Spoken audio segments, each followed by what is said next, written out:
who has been helping us all through this. Let's talk about where we are today. Today is day 130. Feels like just yesterday that we started with COVID. No, it doesn't.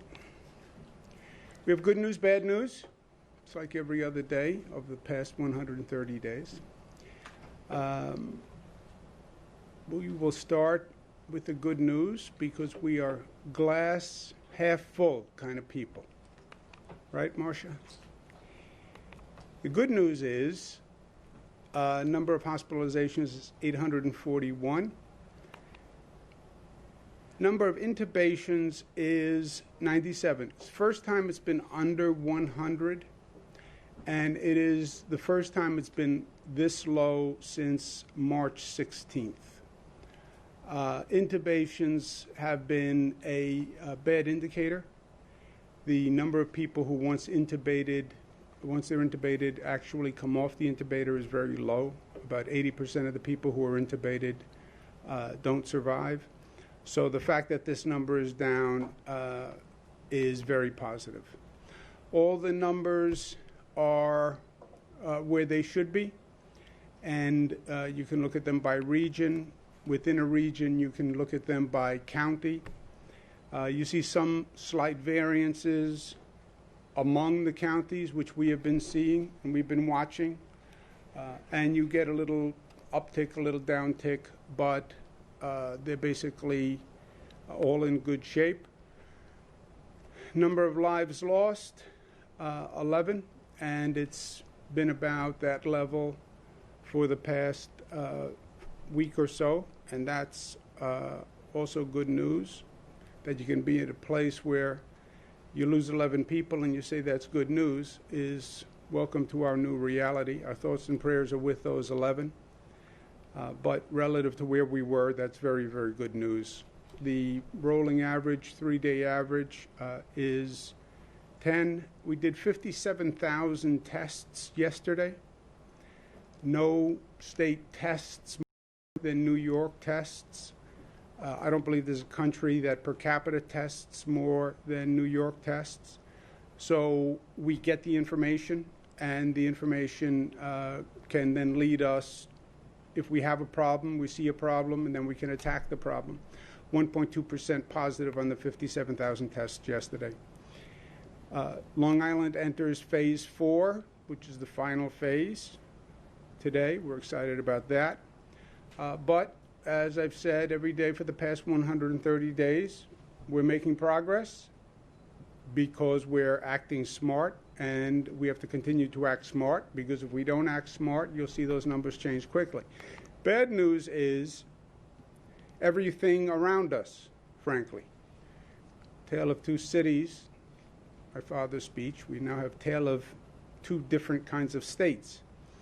36 states are seeing an increase in the COVID infection rate. That is the bad news. Now, the federal government still insists on perpetuating myths, and the federal government says, well, the cases are going up because we are testing more. That makes no sense whatsoever. And the American people are smart. You know, you're not going to fool them. You're not going to con them. Hospitalizations are going up. That is the indicator. People do not go into a hospital unless they're sick. Nobody goes into a hospital for a vacation. Hospital won't keep you if you're well and you're just going there for a respite. The hospitalizations are going up because more people are getting sick, and that is undeniable. And you see it in states all across the country. You look at the numbers in Texas. They're afraid they're running out of hospital beds. Florida, you're seeing a tremendous spike. Some hospitals, they're out of ICU beds, which is a really frightening situation to be in. We've offered help to all these states, whatever they need. Florida has said that they might need some assistance from us. Whatever they need, we will provide.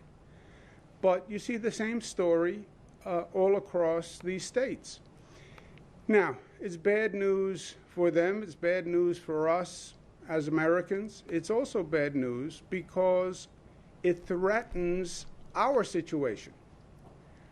We understand this because we've lived this already.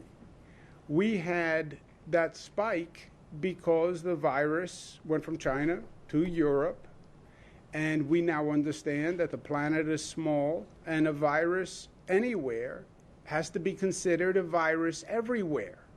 Well, it's only in China. It's only in Italy. It's only in Spain.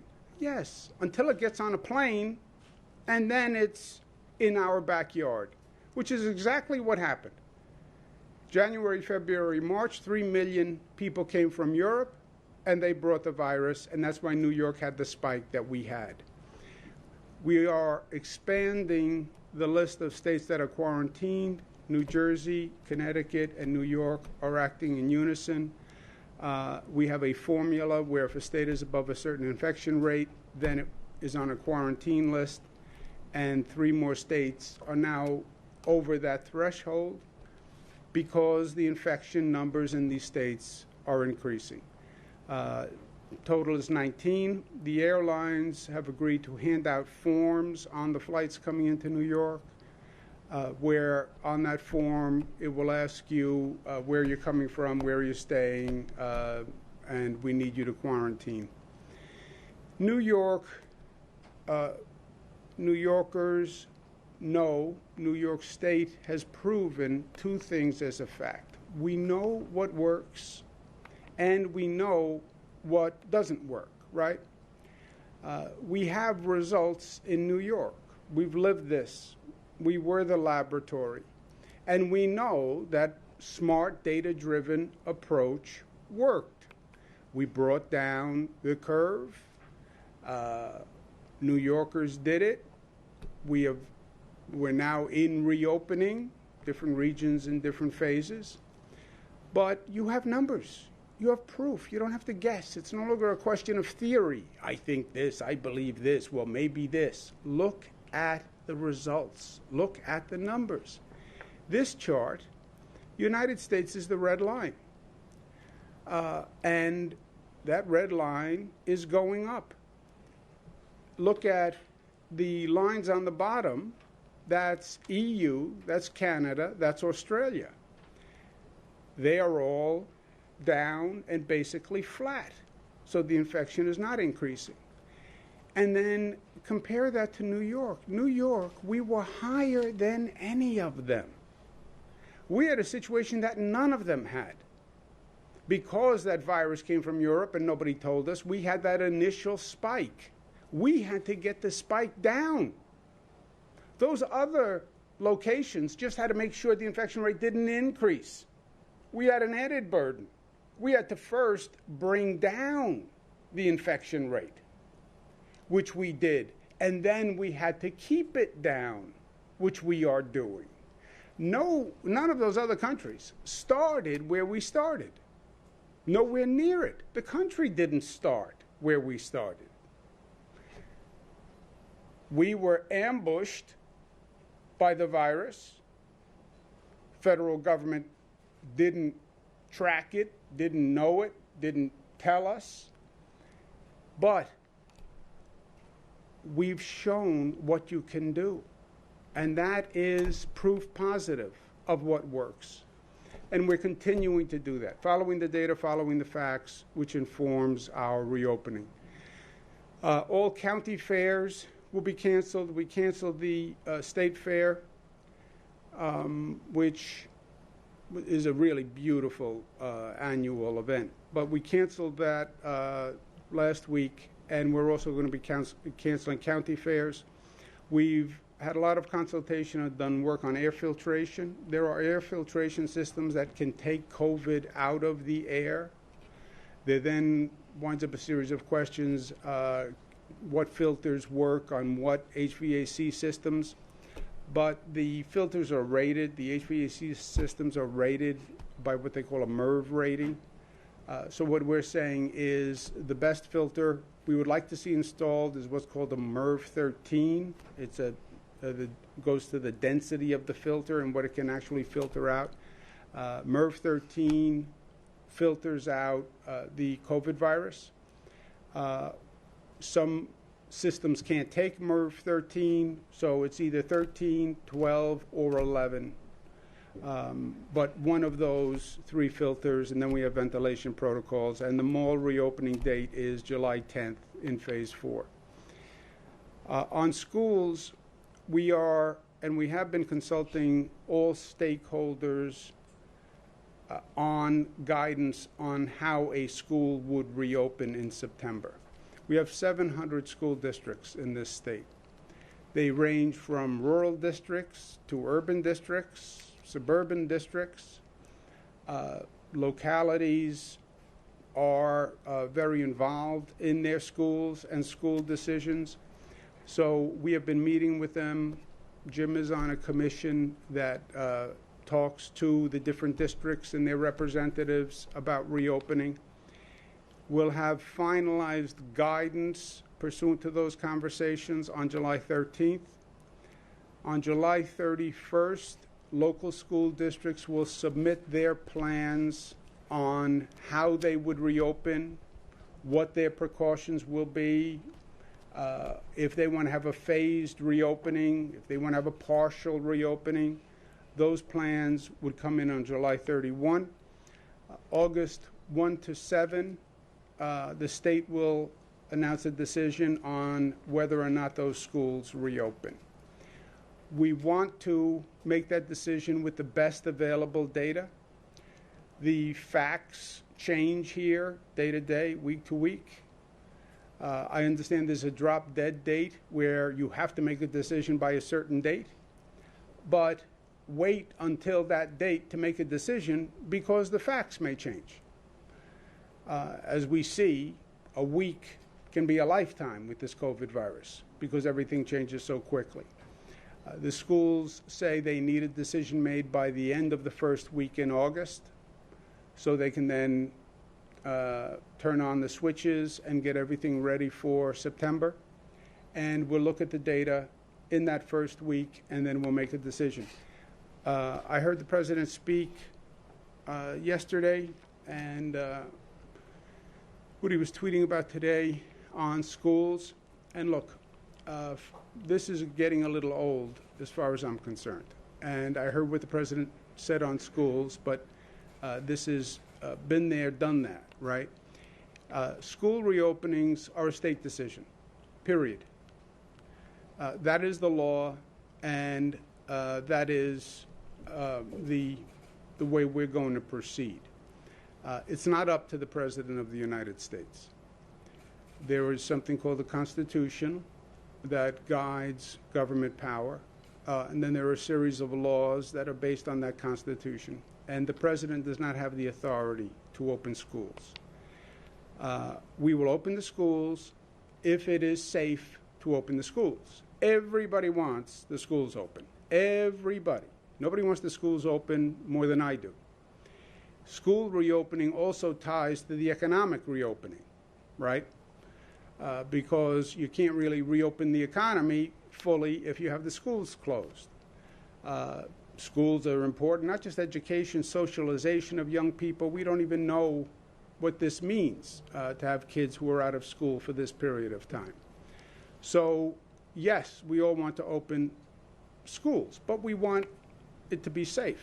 And the test that I bring to all of these things, day camps, overnight camps, is my child test. I am not going to ask anyone to put their child in a situation that I would not put my child. And that's how I make these decisions. If it's not safe for my child, it's not safe for your child. So we'll get the data and we'll make that decision in August. But just to be clear, the federal government has no legal authority when it comes to school openings. And this is just a redux of what the president did on the economic reopening. If you remember, he didn't want to have anything to do with the closing of the economies. He said the governors should do that. The governors will decide if an economy closes. But then the president declared, I have the authority to reopen the economies, and I'm going to order a reopening of the economies. No, not true, Mr. President. It's not what the Constitution says. I made that point, and then the president said, okay, it's not up to me, it's up to the governors. The same is true on education. He wants the schools reopened. It's not up to him. It's not up to him. It's not his legal authority. Just like it wasn't his legal authority to say he's going to decide when the economy reopens in the state. And this is a redux because he poses a false choice. And he's posed a false choice that is one of the reasons this nation is now in the situation that it's in. On the economy, he said it's a choice between the economy and public health. And he chose the economy and said to states all across this nation, reopen the economy right away. We have to get the economy running. And that's what we have to do. It was never a choice between reopen the economy or take care of public health.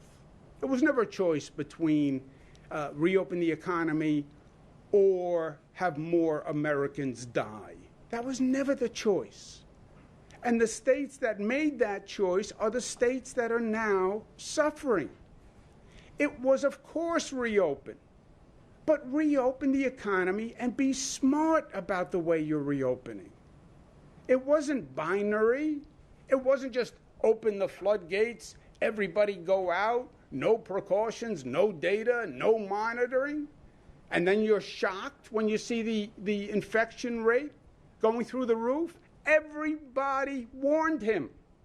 Everyone said, if you just reopen, you're going to drive that infection rate up, and then it's actually going to hurt the economy. And that is what happened. His premise is now the same thing with the schools. Open those schools, open those doors. His own CDC puts out guidance on a semi-intelligent way to reopen the schools. He then says, don't listen to the CDC. I disagree with them. Oh, really? Do you know, Mr. President, better than your health experts how to protect the health of students? Do you really want to disregard children's safety? Do you really mean that when you say that? And it's not a choice of open the schools or not open the schools. Of course, open the schools, just like everybody wanted to open the economy. But be smart about it. Look at the health guidance. Make sure children are protected. Have precautions. Do the testing. Monitor what happens. This has been the story throughout this COVID crisis. New York has proven what works. There's no theory here. There's 19 million people. We had the worst situation on the globe, and we took certain steps, and we know what works because it has been proven in the laboratory called New York, and you cannot deny the results. Testing worked. How did we get into a situation where these other states don't have testing in place? It's been 7 months. 7 months we've been talking about this. And you have states where people are waiting online 8 hours, lines miles long to get testing. We talked about overwhelming the hospital capacity. We talked about ventilators. We talked about emergency hospital beds. We talked about that when this first started. And now you have states that are saying their ICU beds are filled. Yes. If the infection rate goes through the roof, you're going to overwhelm your hospital system. We talked about this months ago. We talked about having contact tracing in place, and now the state's saying they don't have contact tracing in place, they can't get it together.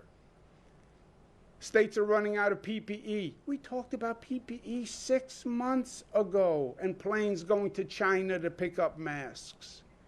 We talked about having a phased reopening based on data, monitor, And when you see the data says it's safe, open up a little bit more, do the calibration. And we talked about masks.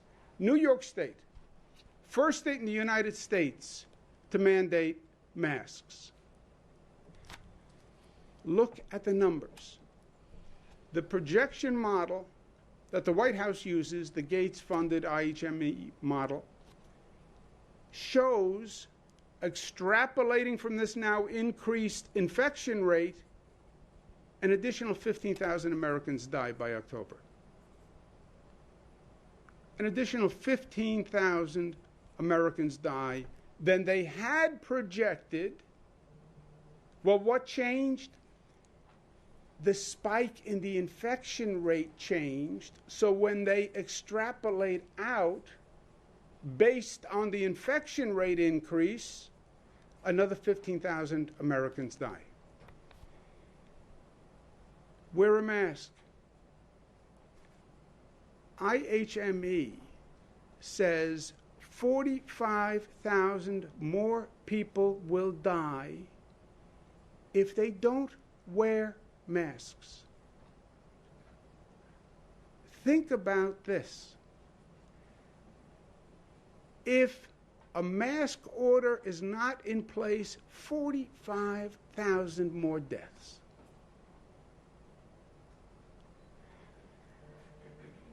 You're not going to save everyone's life. I get it. I've struggled with it for 130 days. But how can you lose a life when it was totally preventable? Totally preventable. All you had to do was have a mask policy, and you saved 45,000 people's lives? Why, on God's green earth, wouldn't you have a mask policy when they are telling you that it works and that if you don't do it, 45,000 more people will die? What has happened to basic common sense in our government leaders? Why wouldn't you? What is it, hubris? That you were against masks and you made them a political symbol? So now you're going to let 45,000 more people die?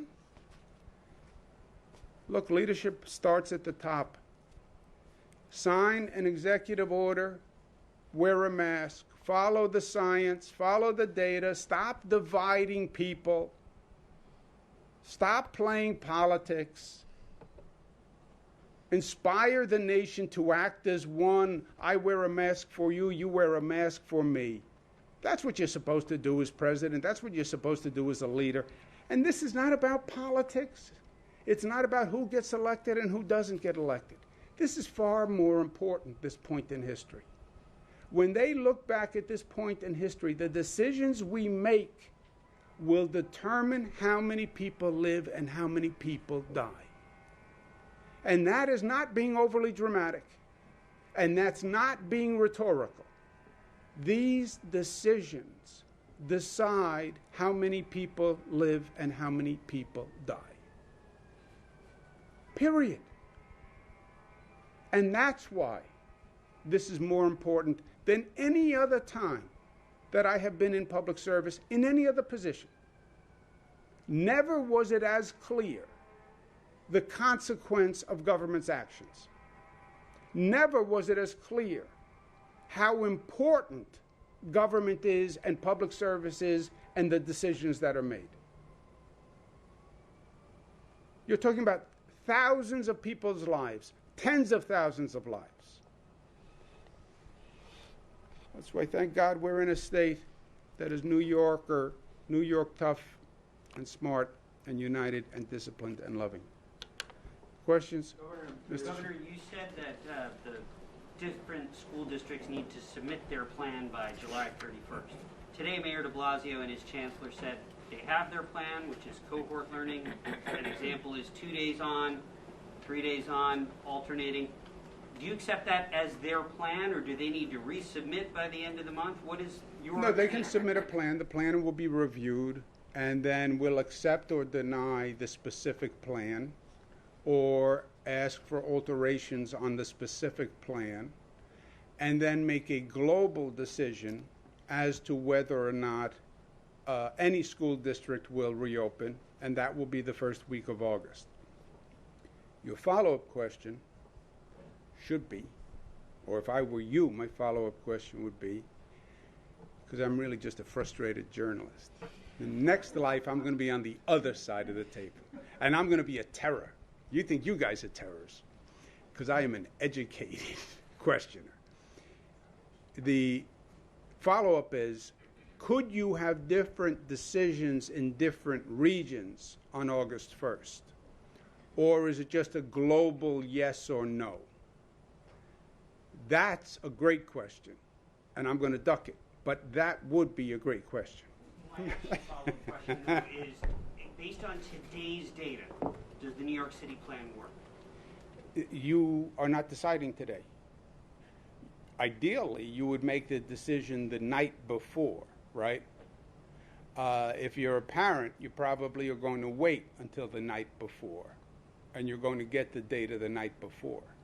I don't have the luxury of waiting for the night before. Our institutional systemic drop-dead date is the first week in August. So we will make that decision the first week in August. And if you say we're opening schools first week in August, then how do you open schools? Could there be a variance by region? Yes, because you have different infection rates by region, right? We know that. That's why we had a phased reopening on the economy. So would you apply that same logic to schools? You could. You could have a differential of infection rates and therefore a differential in how schools reopen. But your trajectory has been going down for weeks, health data. Given that, doesn't the New York City plan at least seem today, as we sit here, to be a credible plan? No, because I'm not going to say today does not determine credibility. And you're right, our numbers now are going down. We're also looking at quarantining 19 states. You see the infection rate going up all across the country. You do see some troubling signs in New York, the mass gatherings, Fire Island, Manhattan. So are we comfortable where we are today? Bad question. We're not comfortable. But are we where we were hoped to be? We're actually better than we hoped to be, right? You look at those numbers, we're better than we hoped to be. We had expected an increase upon the reopenings.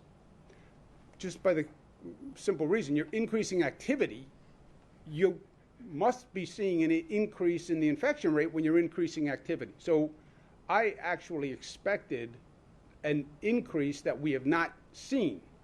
That's good news. Could these other states be bringing in an infection? Yes. Could the mass gatherings be spreading an infection? Yes. Could we see the numbers go up next week? Yes. Could the fact that these regions are now going into phase 4, more activity, could that bring up the infection rate? Yes. Could the fact that the traffic is way up in New York City, bridge and tunnels, subway numbers, yes. Subway ridership is way up. Bridge and tunnel traffic is way up. Could that raise the numbers? Yes. So we have to see. What's the drop-dead date? First week in August. And then we'll make a decision first week in August based on those numbers. And then you'll make separate decisions on the local plan and the advisability of the local plan individually besides the global determination. Governor, to follow up, you have 700 school districts in New York, 1,000 plus schools in New York City that are public schools, not including charter schools, religious schools, and private schools. How will your Department of Education or you yourself and your staff be able to decide on thousands of reopening plans to decide whether or not each one of them is going to be okay? Yeah, they don't really. They're doing it more. There's more of a cohesive approach to this, Marcia. We have a committee that's been in place. I'll ask Jim to give you some details. That has been talking about this for weeks. And then you have, basically, you only have a couple of models. They're more on regional variations than anything else. Schools on Long Island will all have about the same plan. Schools in Western New York will all have about the same plan. It's not an individual school plan. If there's a variation, it's a regional variation. But the complicating factor is then you do have a variance in the infection rate all across the state. You have very different situations on the infection rate. And how would that affect different schools? If I have a lower infection rate because I'm in upstate New York, is it safe for me to actually have more in-school days than a school that has a higher infection rate? Those are all good questions that we're working through now.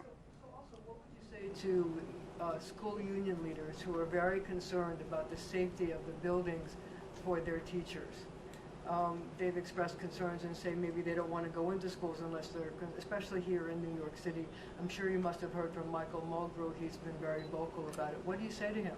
Yeah, Marcia, I say you're right. The teachers? I say you're right. You're concerned. I'm just as concerned.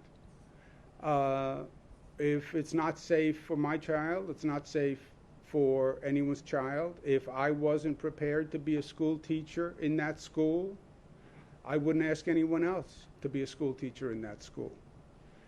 It's that simple. When we came to the reopening of the economy, I said, I'm not going to put someone in a dangerous situation. There's no money on the planet that can pay for a life, as far as I'm concerned. So it's a balance. And the same is with schools. So I just wonder if you've seen the president's tweet where he said that he might cut off federal aid to schools that don't. Yeah, I know. Threaten me. It's not the first time. We went through this. We went through this whole threat, right? He was going to order me to reopen the economy, liberate New York, right? I'm the president. I'll tell you when the economy opens. Yeah, no. Doesn't work that way. It's not legal. It's not constitutional. And you're not going to bully New Yorkers. That's not going to happen, right? Threaten me. How many times have we been through this? I'm still here, right? Do you think the threat is going to work, Marcia? Do you really think the threat is going to work? Love works, not the threat. Jim, you want to just give some color on what the school districts. And the governor's right on the districts. There's 700 districts. There are charter schools and private schools within a district. They're going to work together because many of the issues are interrelated. Transportation is often provided by the public district. We've had a governor convened a commission. Randy Weingarten from the National Teachers Union is on our commission, so we've been hearing from labor. We've been meeting with superintendents all across the state. We have the state education department commissioner on our task force and our commission. So we've been working with all the districts. So there's going to be variations based on the location, but they're basically, in many cases, the same, using the data and using public health guidance. We've had Commissioner Zucker present and work with us as well. And to the money point, we spend about $70 billion on education every year. About $3 billion of that comes from the federal government, so it's not as much. And the real sad issue is if that is the threat, that mostly goes to the highest need students that we have, like meal programs. So they'd be cutting like funding for meals for students. It's about $3.5 billion total on $70 billion in spending total for the state. We spend most of the money in New York State on education. Excuse me 1 second. Forget threatening as a tactic, okay? Which it doesn't work. It doesn't work in life. It particularly doesn't work in New York. And it particularly doesn't work when it's hollow because you can't back it up. Well, I won't give New York funding. You don't give us any funding now. What are you going to do? Not build the Cross Hudson Tunnel? Not fund the 2nd Avenue subway extension? Not approve the MTA's congestion pricing? Not approve LaGuardia's air train? Add an additional tax burden to us through SALT? What else? What you can't threaten when there's nothing that you have done that is positive in the first place. Everything he has done has been negative to New York, and gratuitous, and illegal and unconstitutional. Governor Yes, Luis. From Delaware expressed dismay at Delaware being added to the list of the 14-day quarantine. He said Delaware is a partner state, that its infection rate is not in the same league as the other states where they're going up. You know, we have commuters going between Delaware and the tri-state area. Have you spoken to them, and is there any consideration to take Delaware off the list or carve out some special exceptions? We are looking at that, Luis, because he does have a good point, which is to make sure it's analogous, the situation between a higher infection rate in a smaller state versus a larger state. And he has been, he's a good governor, and he is a partner, and we do a lot of good work together.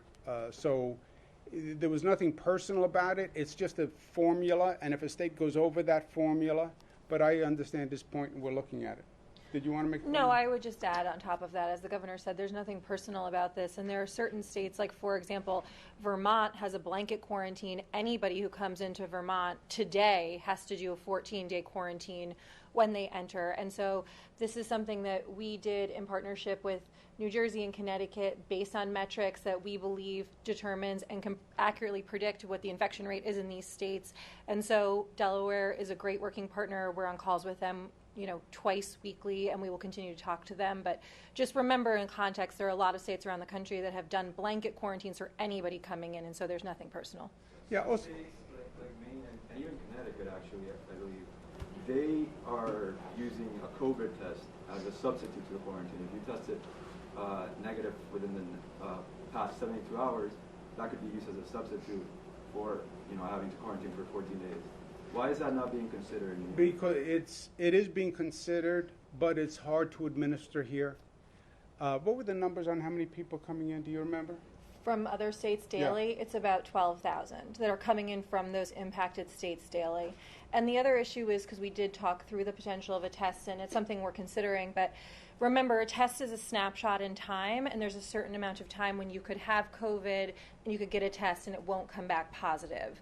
And so you're seeing issues crop up. I saw Laura Kern talking about this in Long Island, Dan McCoy talking about this in Albany. You've seen Phil Murphy talk about this in New Jersey. There are large pockets right now that are cropping up of infection rates that are being driven primarily by people who are coming in from these high impacted states. And so we have to protect the progress that we're making here. We have to do it based on the science and the data and the advice that we're getting from our health professionals. So we're continuing to evolve our approach as the information evolves, like everything with this disease. Nothing is the same as it was a week ago, but those are the considerations. And also, Louisa, whenever you come up with, you know, there are a lot of good ideas, you then have to implement it. And in New York, everything, the scale is so large, 12,000 people a day. All right, but if you had a test in the last 72 hours, then you're allowed in. All right, now you have to check individually all 12,000, and they're going to present you a receipt that says I had a test, and then somebody has to call. You know, it's all these cumbersome mechanisms that don't even exist, right? This is a whole new world. And who's going to do that? And do you do it as they get on the plane? Do you get it when they come off the plane? And do you back up the line? I mean, it's all so. But Melissa's point is right. You know, we have seen 12,000 people a day. We have seen what one person can do, one super spreader. Right? We wrote the book, New Rochelle. One person, hundreds of people infected. That's all it takes. You see those mass gatherings, you see Fire Island or downtown Manhattan on a Thursday, Friday night, one person walking up and down that block can infect hundreds of people. And New Yorkers kill themselves to get where we are today. Kill themselves. And if we see that infection rate go back up again, I mean, who wants to go through that again? On on testing. Some testing sites in New York, like CityMD, have said that it might now take a minimum of 7 days to get back a test result because of the surge of cases nationwide. Is that something you're concerned about, you know, happening at a more widespread level at the state and affecting, you know, test results coming back and being able to monitor infection rates? What is happening, because nothing is simple, what's happening is the other states have such a scramble for testing and don't have testing in place. So they're going to the national laboratories, and the federal government is asking the national laboratories to prioritize testing in those states. Those national laboratories are now getting overwhelmed. And where their turnaround time was 2 or 3 days, their turnaround time can now be as long as 6 or 7 days. That affects not only the states that are going to them for testing recently, that's also backing up the sites in New York that those national laboratories do for us. The good news is the national labs are only about 30% of our overall testing capacity. About 70% are labs within the state, so it shouldn't have that dramatic effect. Regarding the uptick in violence, And just to punctuate the governor's point, when we started this crisis back in March, we didn't rely on the federal government, we didn't rely on the commercial labs, so we built out our own network of 215 labs that we have across the state. And right now, we're able to turn around tests on average in 3 or fewer days. So I think that the issue here, as the governor said, is that when people are going to use LabCorp, Quest, or BioReference, they have to be prepared for that backlog. But if you do the research and you find out which of the locations that you're going to that are utilizing one of our 215 lab sites in state, you're going to get a much shorter turnaround time. But but also, look at this. My point to the president is, we didn't have to be here. We did not have to be here. We had all of these issues on the table day one. There's not anything we're talking about today or anything happening in this nation that we didn't talk about 4 months ago and 5 months ago and 6 months ago. Testing capacity. I know. We talked about that 6 months ago. We had to go out, create our own testing capacity because the federal government wouldn't help. Tracing capacity. I know. We had to put together our own tracing mechanism because the federal government wouldn't help.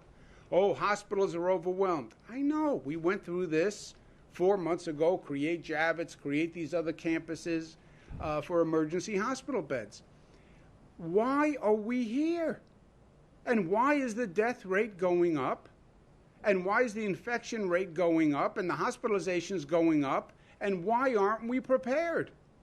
And why are the other countries going down and we're going up? We didn't have to be here. There's not an issue we're talking about today that we didn't talk about and we didn't solve for in New York. That's what's frustrating. We solved for them. No, you didn't. Yes, we did. It's in the numbers. Otherwise, how did we turn around that infection rate? Magic? regarding the uptick in violence, Governor, it appears as though the analysis we did, about 1,500 inmates were released from Rikers, and about 13% of them were rearrested, which sounds like a low number unless you're talking about being rearrested for a shooting or for a murder. Is your sense that that was a contributor, that letting people out early, perhaps prematurely, for COVID-related reasons may have contributed to this spike in violence? May it have contributed? Yeah. But your point, I think, is even stronger than that. You're saying 15% were rearrested. 13% were rearrested. Well, then those 13% contributed, right? But I think the point is right, that these are contributing circumstances. And I think you had a number of contributing circumstances that, frankly, are conspiring. There's a negative synergy that is going on, right? You have the Riker releases. You have the ongoing relationship between the community and the police. How is that affecting the NYPD? Some of the arrest numbers appear to be down. What does that mean, right? You have the protests going on. You have district attorneys who sometimes appear not to be charging on the facts of the crime, right? There's a difference between a protester and looting.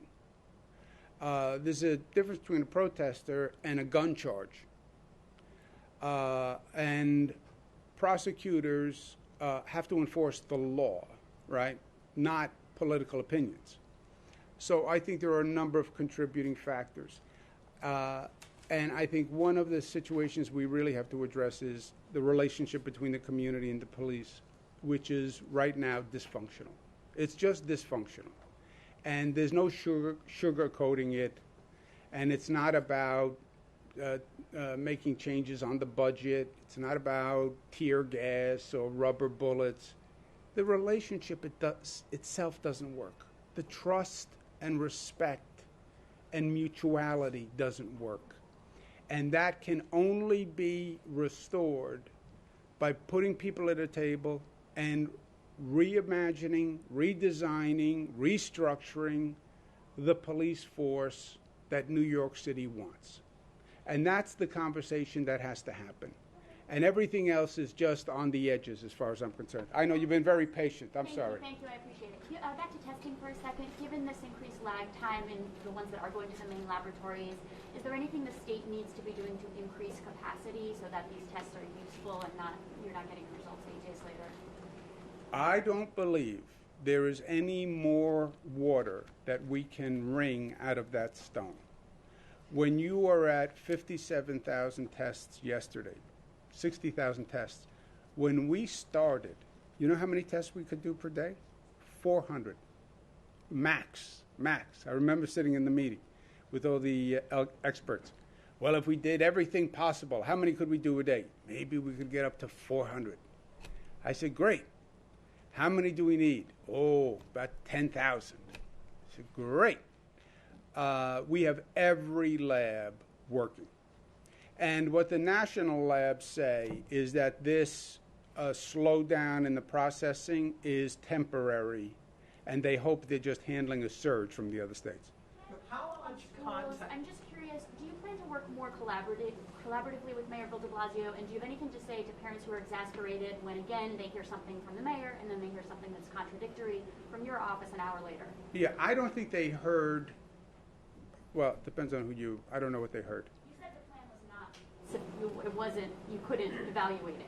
No, I said no locality has the legal authority to determine if they open or not. That is not, we have 700 school districts. None of those 700 can say, I'm opening on August 1st. I'm opening September 4th. They do not have that legal authority. That is state law. The president doesn't have the authority to say New York City schools are open. It is a state decision. I think the mayor would say, I never said legally I can decide to open the schools. I think the mayor would say, I said I'm putting in the plan to reopen the schools. And that nuance is very important. We have asked all 700 districts, give us your plan for the new normal if we reopen in September. So every district could say to you today, we're planning on reopening, and we're doing a plan to reopen. I am planning to reopen. You might write a story. Oh, Cuomo said today he's planning to reopen. I am planning to reopen. I did say that. Are you reopening? I don't know. Well, you just said you're planning to reopen. Yeah. We're coming up with plans if we decide to reopen. I think that's the variance between what the mayor said and what I said.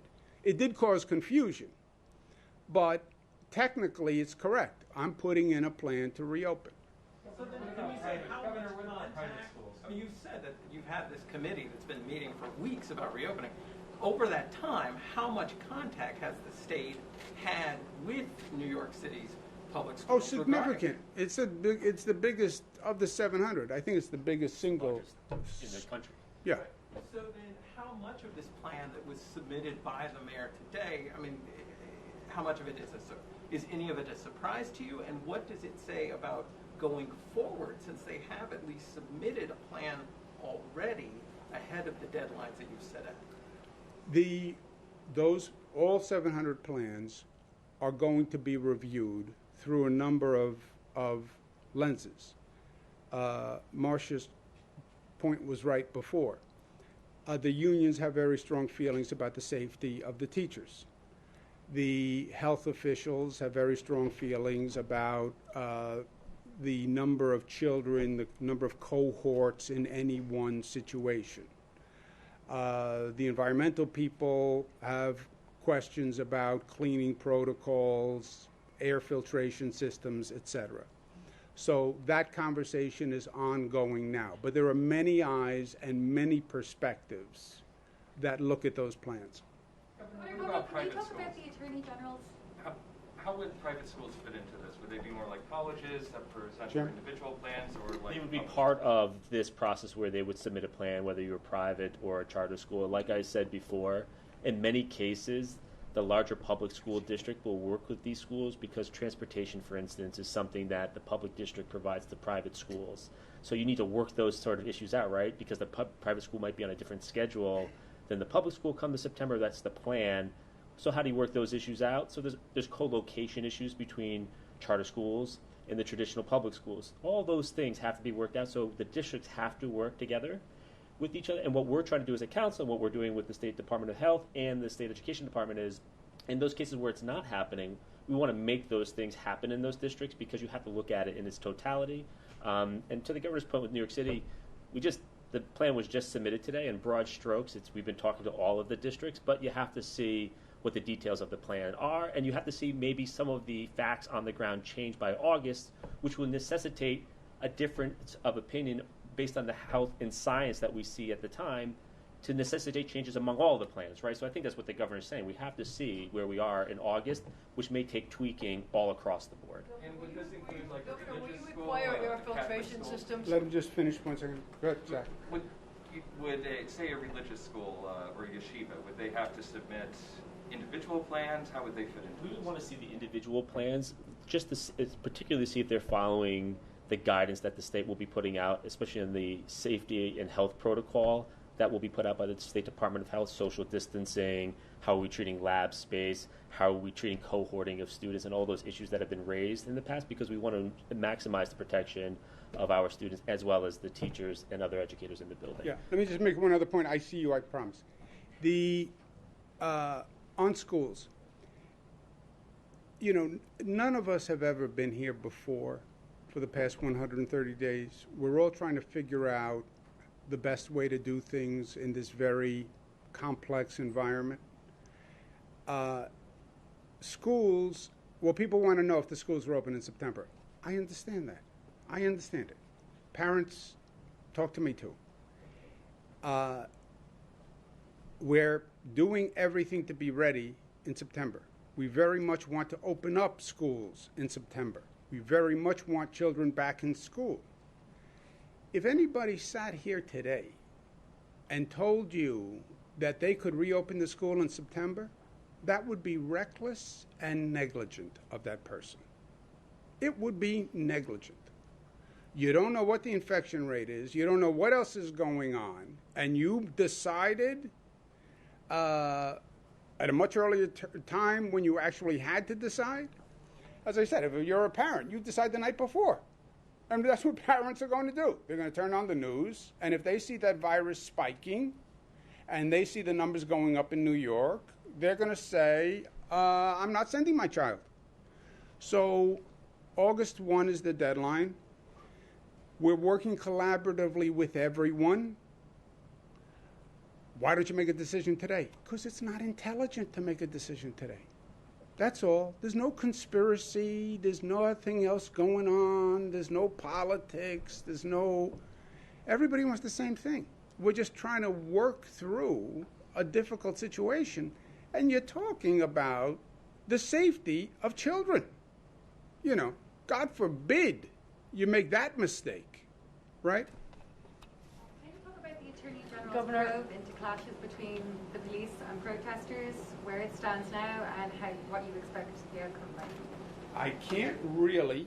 I think, do you know when Melissa? Yeah, so the Attorney General is going to be releasing a preliminary report, I expect sometime in the next 24 hours tentatively. And I think that she's doing a broad overview based on the hearings that she had conducted, what she heard directly from the protesters, the testimony that was given, and we await the report. And I believe there's going to be the preliminary report and then a subsequent report. My follow-up is this. Are you going to require these schools to install air filtration systems or HVAC systems to protect the students when they go back to these classrooms? That is one of the engineering things that they're looking at. When we talked about the review of the plans, that's one of the things they're looking at. Different schools have different HVAC systems. Different HVAC systems can accept different filters. The best filter to have is a MERV 13 or higher. Some can't take a MERV 13. Right now we're saying with malls it has to be a MERV 13 or MERV 12 or MERV 11. Would that work in schools? It depends. Some of the schools yes, some of the schools no. If it doesn't work in school, you prevent that school from opening. That's one of the things we're looking at. Now, there are other ways to move air. You can bring in more outside air rather than recirculated air, but then the air conditioner doesn't work as effectively. And that's what we're looking at. And I have now exhausted my knowledge of HVAC systems. Money to pay for these things? And then it's we'd have to decide what we're going to do and then who has the money. All right, that's too complicated. I'm leaving. I will be back. Thank you, guys. State lawmakers holding